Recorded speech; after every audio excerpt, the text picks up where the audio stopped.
بسم اللہ الرحمن الرحیم۔ العصر ٹی وی کے معزز دوستوں میں ہوں محمد عامر، اور آپ تمام دیکھنے اور سننے والوں کو السلام علیکم۔ معزز ناظرین گرامی، بادشاہ کا موڈ اچھا تھا۔ وہ نوجوان وزیر کی طرف مڑا اور مسکرا کر پوچھا، تمہاری زندگی کی سب سے بڑی خواہش کیا ہے؟ وزیر شرما گیا، اس نے منہ نیچے کر لیا۔ بادشاہ نے قہقہہ لگایا اور بولا، تم گھبراؤ مت، بس اپنی زندگی کی سب سے بڑی خواہش بتاؤ۔ وزیر گھٹنوں پر جھکا اور عاجزی سے بولا، حضور، آپ دنیا کی خوبصورت ترین سلطنت کے مالک ہیں۔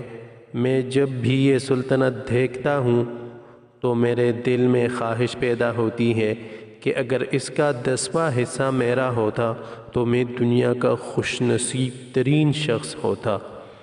وزیر خاموش ہو گیا۔ بادشاہ نے قہقہہ لگایا اور بولا، میں اگر تمہیں اپنی آدھی سلطنت دے دوں تو؟ وزیر نے گھبرا کر اوپر دیکھا اور عاجزی سے بولا، بادشاہ سلامتی، یہ کیسے ممکن ہے؟ میں اتنا خوش قسمت انسان کیسے ہو سکتا ہوں؟ بادشاہ نے فوراً سیکرٹری کو بلایا اور اسے 2 احکامات لکھنے کا حکم دیا۔ بادشاہ نے پہلے حکم کے ذریعے اپنی آدھی سلطنت نوجوان وزیر کے حوالے کرنے کا فرمان جاری کر دیا۔ دوسرے حکم میں بادشاہ نے وزیر کا سر قلم کرنے کا آرڈر دے دیا۔ وزیر دونوں احکامات پر حیران رہ گیا۔ بادشاہ نے احکامات پر مہر لگائی اور وزیر کی آنکھوں میں آنکھیں ڈال کر بولا، تمہارے پاس 30 دن ہیں۔ تم نے ان 30 دنوں میں صرف 3 سوالوں کے جواب تلاش کرنا ہے۔ تم کامیاب ہو گئے تو میرا دوسرا حکم منسوخ ہو جائے گا اور تمہیں آدھی سلطنت مل جائے گی، اور اگر تم ناکام ہو گئے تو پہلا حکم خارج سمجھا جائے گا اور دوسرے حکم کے مطابق تمہارا سر اتار دیا جائے گا۔ وزیر کی حیرت پریشانی میں بدل گئی۔ بادشاہ نے اس کے بعد فرمایا، میرے 3 سوال لکھ لو۔ وزیر نے لکھنا شروع کر دیا۔ بادشاہ نے کہا، انسان کی زندگی کی سب سے بڑی سچائی کیا ہے؟ وہ رکا اور بولا، دوسرا سوال، انسان کی زندگی کا سب سے بڑا دھوکہ کیا ہے؟ وہ رکا اور پھر بولا، تیسرا سوال، انسان کی زندگی کی سب سے بڑی کمزوری کیا ہے؟ بادشاہ نے اس کے بعد نقارے پر چوٹ لگائی اور بآواز بلند فرمایا، تمہارا وقت شروع ہوتا ہے اب۔ وزیر نے دونوں پروانے اٹھائے اور دربار سے دوڑ لگا دی۔ اس نے اس شام ملک بھر کے دانشور، ادیب، مفکر اور ذہین لوگ جمع کیے اور سوال ان کے سامنے رکھ دیے۔ ملک بھر کے دانشور ساری رات بحث کرتے رہے، لیکن وہ پہلے سوال پر ہی کوئی کانسنس ڈیولپ نہ کر سکے۔ وزیر نے دوسرے دن دانشور بڑھا دیے، لیکن نتیجہ وہی نکلا۔ وہ آنے والے دنوں میں لوگ بڑھاتا رہا، مگر اسے کوئی تسلی بخش جواب نہ مل سکا، یہاں تک کہ وہ مایوس ہو کر دارالحکومت سے باہر نکل گیا۔ وہ سوال اٹھا کر وہ پورے ملک میں پھرا، مگر اسے کوئی تسلی بخش جواب نہ مل سکا۔ وہ مارا مارا پھرتا رہا، شہر شہر، گاؤں گاؤں کی خاک چھانتا رہا۔ شاہی لباس پھٹ گئی، پگڑی ڈھیلی ہو کر گردن میں لٹک گئی، جوتے پھٹ گئے اور پاؤں میں چھالے پڑ گئے، یہاں تک کہ شرط کا آخری دن آ گیا۔ اگلے دن اس نے دربار میں پیش ہونا تھا۔ وزیر کو یقین تھا یہ اس کی زندگی کا آخری دن ہے۔ کل اس کی گردن کاٹ دی جائے گی اور جسم شہر کے مرکزی پل پر لٹکا دیا جائے گا۔ وہ مایوسی کے عالم میں دارالحکومت کی کچی آبادی میں پہنچ گیا۔ آبادی کے سرے پر ایک فقیر کی جھونپڑی تھی۔ وہ گرتا پڑتا اس کٹھیا تک پہنچ گیا۔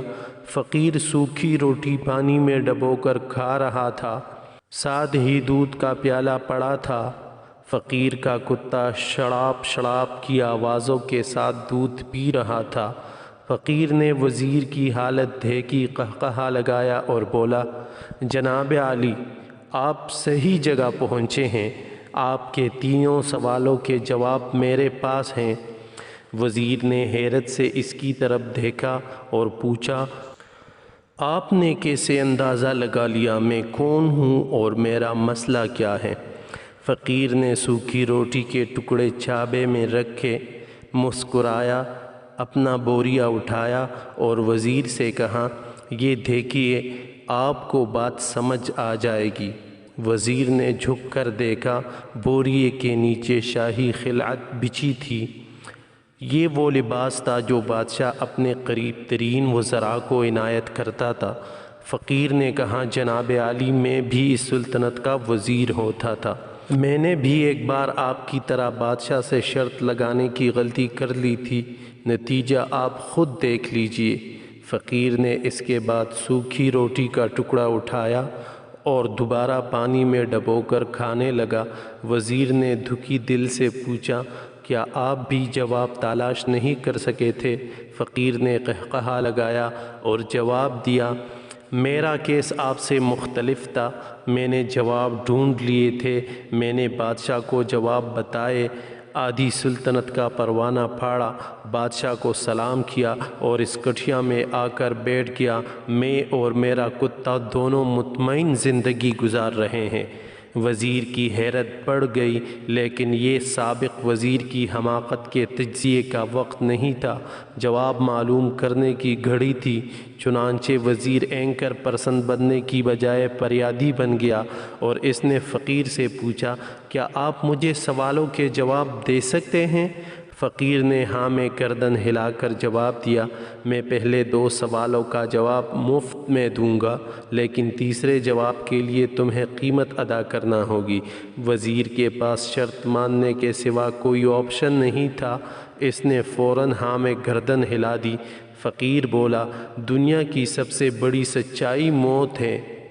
انسان کوئی بھی ہو، کچھ بھی ہو، وہ اس سچائی سے نہیں بچ سکتا۔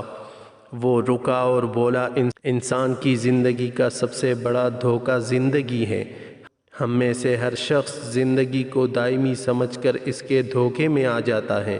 فقیر کے دونوں جواب ناقابل تردید تھے۔ وزیر سرشار ہو گیا۔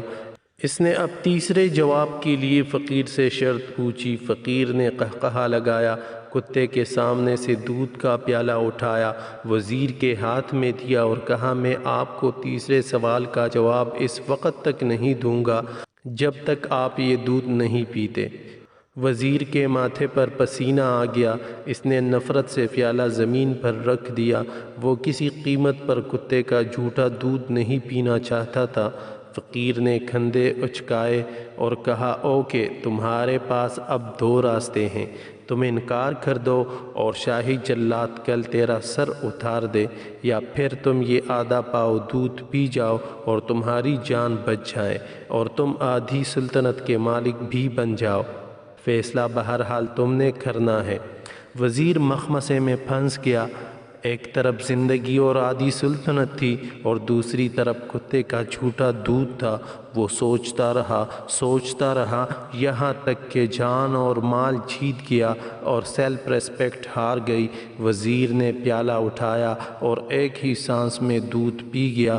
فقیر نے قہقہا لگایا اور بولا، میرے بچے، انسان کی سب سے بڑی کمزوری غرض ہوتی ہے، یہ اسے کتے کا جھوٹا دودھ تک پینے پر مجبور کر دیتی ہے، اور یہ وہ سچ ہے جس نے مجھے سلطنت کا پروانہ پھاڑ کر اس گٹھیا میں بیٹھنے پر مجبور کر دیا تھا۔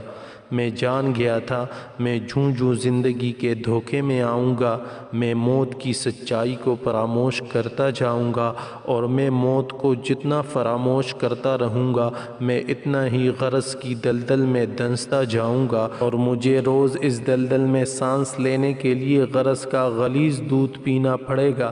لہٰذا میرا مشورہ ہے، زندگی کی ان 3 حقیقتوں کو جان لو، تمہاری زندگی اچھی گزرے گی۔ وزیر خجالت، شرمندگی اور خود ترسی کا تحفہ لے کر فقیر کی کٹھیا سے نکلا اور محل کی طرف چل پڑا۔ وہ جو محل کے قریب پہنچ رہا تھا، اس کے احساس شرمندگی میں اضافہ ہو رہا تھا، اس کے اندر ذلت کا احساس بڑھ رہا تھا، اور وہ اس احساس کے ساتھ محل کے دروازے پر پہنچا۔ اس کے سینے میں خوفناک ٹھیس اٹھی، وہ گھوڑے سے گرا، لمبی ہچکی لی اور اس کی روح قفس عنصری سے پرواز کر گئی۔ انا للہ و انا الیہ راجعون۔ امید کرتا ہوں کہ آج کی یہ دلچسپ ویڈیو آپ لوگوں کو پسند آئی ہوگی، تو ویڈیو کو دیکھنے کی صورت میں اس کو فیس بک اور واٹس ایپ پر شیئر کر کے ہماری حوصلہ افزائی کیجیے گا اور سبسکرائب کرنا نہ بھولیے گا۔ اللہ حافظ۔